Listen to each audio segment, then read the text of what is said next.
అని చెప్పేసి ఈ అంబేద్కర్ సాక్షిగా నేను చెప్తా ఉన్నా. నేను గత ప్రభుత్వం ఇచ్చిన దానికంటే కూడా చాలా పెద్ద ఎత్తున ప్రతి వార్డులో కానీ ప్రతి పంచాయతీలో కానీ సంక్షేమ కార్యక్రమాల్ని అందరికి అందజేస్తున్నాం. ఇది ఛాలెంజ్ చేసి కూడా నేను చెప్తానని చెప్పేసి మనం చేస్తాను.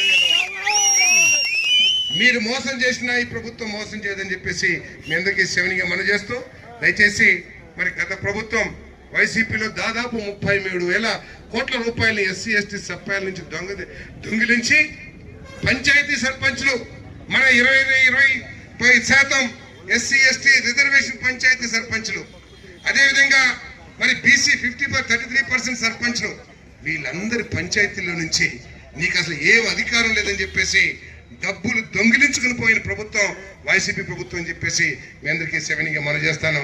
కాబట్టి వీటన్నింటినీ కూడా గుర్తుంచుకోవాలి. గత ప్రభుత్వం దళితుల మీద చేసిన దౌర్జన్యాల్ని ఏ రోజు కూడా మర్చిపోకూడదని చెప్పేసి మనం చేస్తాను. అదేవిధంగా నూజివీడ్ నియోజకవర్గంలోని తెలుగుదేశం, జనసేన, బీజేపీ కార్యకర్తలకి నేను మనవి చేస్తా ఉన్నాను. నేను మిమ్మల్ని అందరినీ కూడా కంటికి రెప్పలా కాపాడుకుంటాను. ఏదో వచ్చినా కూడా మిమ్మల్ని బెదిరిస్తే 2029 కాదు కదా, వాడు పుట్టిన బాబు దిగి వచ్చినా సరే కిందకి మీరు భయపడద్దని చెప్పేసి మనం చేస్తాను.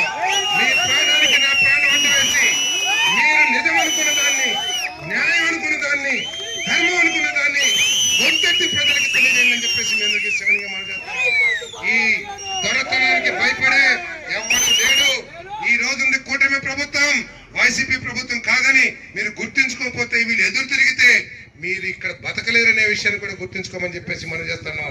దయచేసి ధర్మం, న్యాయం ప్రకారం పనిచేయండి. ఎవరైనా సరే ఏ పేదవాడిని ఇన్సల్ట్ చేసే విధంగా, అవమానించే విధంగా మీరు మాట్లాడితే జాగ్రత్త అని చెప్పేసి కూడా నేను మనవి చేస్తూ, ఈ చక్కటి కార్యక్రమాన్ని ఏర్పాటు చేసిన దళిత సోదరులందరికీ కూడా మరి నేను ధన్యవాదాలు తెలియజేస్తూ, తప్పకుండా ఏదైతే మీ అందరికీ చెప్పాను, ఎన్నికల్లో నేను దొరలాగా కోటలో ఉండే పరిపాలన చేయను. మీ అందరికీ, దళితులకి, బలహీన వర్గాలకి, అగ్రవర్ణాలకి పాలేరుగా ఏదైతే పనిచేస్తానో పాలేరుగానే పనిచేస్తానని చెప్పేసి మీ దగ్గర శవనిగా మనం చేస్తూ సెలవు చేసుకుంటాం. Thank you sir.